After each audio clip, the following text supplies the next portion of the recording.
ఈరోజు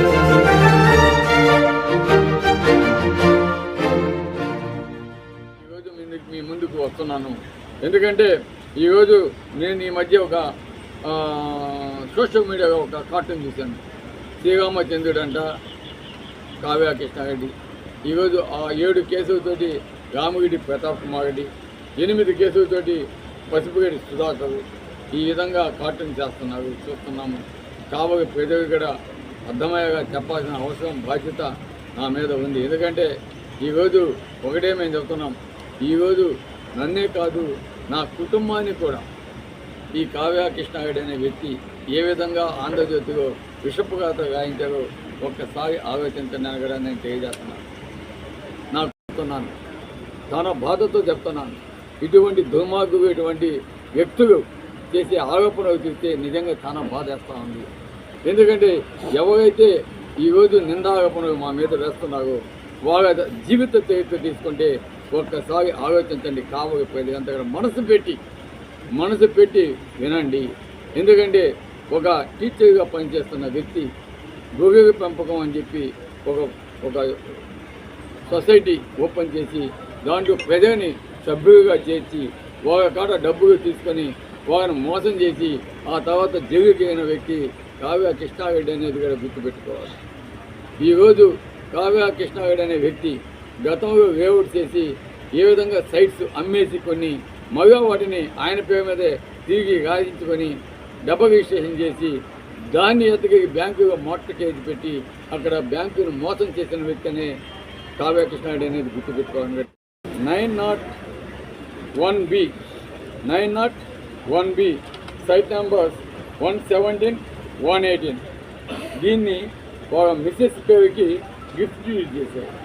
gift deed చేసి దాన్ని బ్యాంకులో మార్కెట్ పెట్టారు. అంతవరకు బాగానే ఉంది, దాంట్లో ఎక్కడ ఇబ్బంది ఏం లేదు. కానీ మరీ బ్యాంకును మోసం చేసేదానికి 909/1Bని కాస్త సర్వే నెంబర్ మార్చి అవే సైట్స్ మరీ రిజిస్ట్రేషన్ చేసి గిఫ్ట్ డీడ్ చేసి దాన్ని మరీ ఎత్తుకెళ్ళి మరి కెనరా బ్యాంక్ హైదరాబాద్లో మార్కెట్ తీసుకున్న మాట వాస్తవం. అంటే ఆల్రెడీ ఫస్ట్ చేసింది APSFC బ్యాంకులో మార్కెట్ పెట్టారు. మరి దాన్ని అదే సైట్ని సర్వే నెంబర్ 902/2 దాన్ని అదే సర్వే నెంబరు సైట్స్ నెంబర్స్ వచ్చి 117 and 118. ఇది వచ్చి 117, 118 అనేది ఆయన ఆఫీస్ ఉన్న బిల్డింగ్.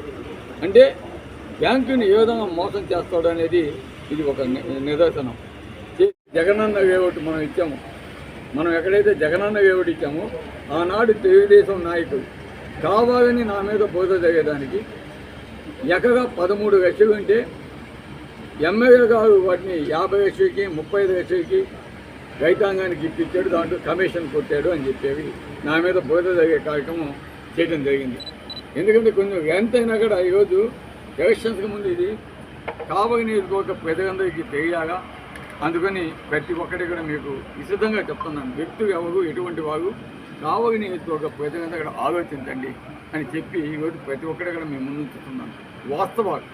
ఎందుకంటే నేను గతంలో నా మీద చేసిన ఆరోపణలు భూ కబ్జా చేసామని బిట్రగొండలో మా కొడుకు పేరు మీద 10 ఎకరాలు నేను కొనుక్కుంటే అది గవర్నమెంట్ ల్యాండు, రైతాంగం ల్యాండు, అది ఇదని అన్నీ మొత్తం ఇచ్చారు. దానికి సంబంధించిన ప్రతి ఒక్క డాక్యుమెంటు నెల్లూరులో నేను ప్రెస్ మీట్ పెట్టి ఆ డాక్యుమెంట్స్ ఏవైతే ఆంధ్రభూమి, ABNలో, టీవీలో, అదే ఆంధ్రజ్యోతిలో విషపగాతో రాశారో, నా మీద ప్రచారం చేశారో, మా కొడుకు మీద ప్రచారం చేశారో, దానికి సంబంధించిన ప్రతి ఒక్క డాక్యుమెంట్ కూడా నేను ఆ రోజు ఇవ్వటం జరిగింది నెల్లూరులో. ఆ రోజు నేను ఛాలెంజ్ కూడా చేశాను. నా ఛాలెంజ్ని స్వీకరించానని చెప్పాను. అది రాధాకృష్ణకి డైరెక్ట్గా చేశాను. నువ్వు మగోడు అయితే అమ్మ అప్పుడు పుట్టుంటే నా డాక్యుమెంట్స్ అన్నీ ఇస్తున్నాను, మీరు దాంట్లో 1 సెంటు భూమి కానీ నేను కబ్జా చేస్తున్నా, ఏదైనా మిస్టేక్ ఉన్నా నేను ఎమ్మెల్యేగా కూడా పోటీ చేయను అని చెప్పింది. కానీ ఎప్పుడు ముందుగా ఈరోజు నేను ఎమ్మెల్యేగా పోటీ చేస్తున్నాను. ఈరోజు నేను చెప్తున్నాను, నేను చెప్పినవి ఇవి వీటికి నిజం కాకపోతే గమ్మని చెప్పండి, బహిరంగ చర్చకి నేను సిద్ధం. అంటే ఈరోజు మన ఇప్పుడు ఇది ఎవరైతే ఎమ్మెల్యే అభ్యర్థిగా రాధాకృష్ణ పోటీ చేస్తున్నాడో ఆయన జగనన్న లేఅవుట్ పక్కన నా మీద అబాండా వేసేదానికి 13 లక్షలు ల్యాండ్ని 50,000కి 30,000కి అని చెప్పారు. ఇది కూడా నా మీద వేయడం జరిగింది. అదే వేవుడి పక్కన ఈ కావ్య కృష్ణారెడ్డి అనే వ్యక్తి 1,30,00,000 పెట్టి ఎకరా దాదాపు 50 ఎకరాలు కొన్నాడు. అది వాస్తవం కాదా అని నేను అడుగుతాను. కానీ ప్రజలంతా కూడా ఈ గవర్నమెంట్ భూమిలో నడిచిపోయి రోడ్డు తక్కువ డిస్టెన్స్ పోయే పరిస్థితి ఉండేది. కానీ దాన్ని ఆక్యుపై చేసి కాంపౌండ్ వేయడం వల్ల అక్కడ ప్రజలంతా ఇబ్బంది పడతామంటే మరి ఆ కాంపౌండ్ పగలగొట్టించి వాటికి దోవ ఏర్పాటు చేసి ఉన్నాం. అంటే ఈ విధంగా ఈయన చేసిన అక్రమాలు ఇన్ని ఉన్నాయి. ఇంతేకాదు ఈరోజు మా పార్టీలోకి ఒక అన్నపూర్ణ సీన్ అనే వ్యక్తి వచ్చాడు. ఎందుకు వచ్చాడంటే అతను అపరభక్తుడు ఎన్టీఆర్కి. గత 40 సంవత్సరాలు ఎన్టీఆర్ పార్టీ పెట్టినప్పటి నుంచి కూడా నేను ఎంతో ప్రయత్నిస్తున్నా, మంచి స్నేహితుడైనా కూడా నాకు ఎన్టీఆర్ అంటే ప్రేమ, నేను ఆ పార్టీని వదిలి రాను అని చెప్పి ఈరోజు మా పార్టీకి వచ్చాడంటే అతను ఏ విధంగా బాధపడుతున్నాడో దాదాపు అతనికి అతని మిత్ర బృందానికి 10 కోట్ల రూపాయలు మోసం చేసిన మాట వాస్తవం కాబట్టి అన్నపూర్ణ సీనియర్ని అడగండి. అతనికి దాదాపు 500 అంకణాల పైకి వారికి డబ్బులు కట్టినా కూడా ఆ సైట్స్ రిజిస్ట్రేషన్ చేయకుండా వారిని ఏ విధంగా అన్నపూర్ణ సీన్ అనే వైశ్య యువకునికి ఈరోజు ఏ విధంగా మోసం చేశాడో ఒకసారి అన్నపూర్ణ సీన్ అడిగినా చెప్తానని మీ అందరికీ తెలియజేస్తాను. అదేవిధంగా ఎలక్ట్రిసిటీ బిల్ గురు రాఘవేంద్ర కంపెనీ మీద దాదాపు 26 లక్షల యూనిట్లు కాల్చి ఉన్నాడు. దానికి సంబంధించి ఆ యూనిట్స్ని బేస్ చేసుకొని క్వాంటిటీ ఎత్తితే దాదాపు కొన్ని లక్షల టన్నుల మెటీరియల్ ఆయన రైల్వే ట్రాక్కి కావచ్చు, కాబోయే నియోజకవర్గంలో ఉన్న హౌసెస్కి కావచ్చు, రోడ్లకు కావచ్చు, డ్రైన్స్ కావచ్చు, ఫిషింగ్ హార్బర్ కావచ్చు, వీటన్నిటికి కూడా అక్రమంగా తగ్గించి గవర్నమెంట్ని మోసం చేసి ఉన్నాడు. కాబట్టే మైనింగ్ డిపార్ట్మెంట్ వారు అతని మీద అది బేస్ చేసుకుని దాదాపు విత్ పెనాల్టీ 147 కోట్ల రూపాయలు పెనాల్టీ విధిస్తే దాన్ని కట్టకుండా కోర్టు స్టే తెచ్చుకొని నేను శ్రీరామచంద్రుడు నా మీద కేసు లేవని చెప్పే వ్యక్తి కావ్య కృష్ణారెడ్డి అనేది కూడా గుర్తుపెట్టుకోవాలి. అంతేకాదు ఆ మైనింగ్ చేసేటప్పుడు ఆ చుట్టుపక్కల గ్రామాల్లో ఉన్న ఎస్సీ ఎస్టీ బీసీలు ఎంతో ఇబ్బంది పడుతున్నారు. ఆ బ్లాస్టింగ్ చేసినప్పుడు ఆ ఇవన్నీ కూడా క్రాక్స్ వచ్చేసి ఆ ఇవి పగులు వచ్చేసి లీక్ అవుతా ఉంటే వాళ్ళంతా పోయి అడిగితే వారిని మేము రౌడీతో బెదిరించి చంపేస్తామని చెప్పి బెదిరించిన మాట వాస్తవం అని మీ అందరికీ కూడా తెలియజేస్తాం. ఎందుకంటే సుబ్బాగా ఉన్న వ్యక్తి డైరెక్ట్గా ప్రెస్ మీట్ ఉదయగా పెట్టాడు, కావగా పెట్టాడు. గతంలో ఇప్పుడు కాదు, గత 5 సంవత్సరాల నుంచి అతను పోరాటం చేస్తూ ఉన్నాడు.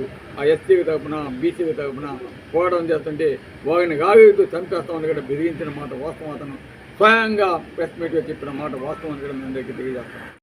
ఎలక్షన్స్ 3 నెలలు ఉండగా కావ్య కృష్ణారెడ్డి ఈ అక్రమంగా సంపాదించిన డబ్బుతోటి టిక్కెట్ తెచ్చుకోవాలని ఆనాడు తెలుగుదేశంలో ట్రై చేసి ఆ టిక్కెట్ ఇవ్వకపోతే వైఎస్ఆర్సీపీలో చిట్టచివరిగా వచ్చి జాయిన్ అయిన వ్యక్తి కావ్య కృష్ణారెడ్డి.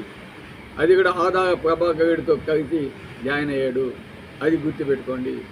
ఆ తర్వాత వైసీపీలో కామ్గా ఉన్నాడు. దానికి ముందు 3 నెలల ముందు తెలుగుదేశం పార్టీలోకి వచ్చి ఆయన చేసిన సేవా కార్యక్రమాలు గురు రాఘవేంద్ర ట్రస్ట్ అని ఒకటి క్రియేట్ చేసి ఒక బ్యాగు చిన్న పిల్లకాయలకి, అదేవిధంగా మంచాలు పెరిగైన వాళ్ళకి అటువంటివి ఇస్తూ 3 నెలలు కాలం గడిపిన మాట వాస్తవం. తర్వాత 5 సంవత్సరాలు ఎక్కడ కూడా కావ్య చారిటబుల్ ట్రస్ట్ అనేది కనిపించలేదు. కోవిడ్ టైంలో కనిపించలేదు. ఎక్కడ కూడా కావలి నియోజకవర్గంలో కానీ ఉదయగిరి నియోజకవర్గంలో కానీ ఆ చారిటబుల్ ట్రస్ట్ సేవలు కానీ ఆయన సేవలు కానీ ఎక్కడ కూడా జరగలేదు.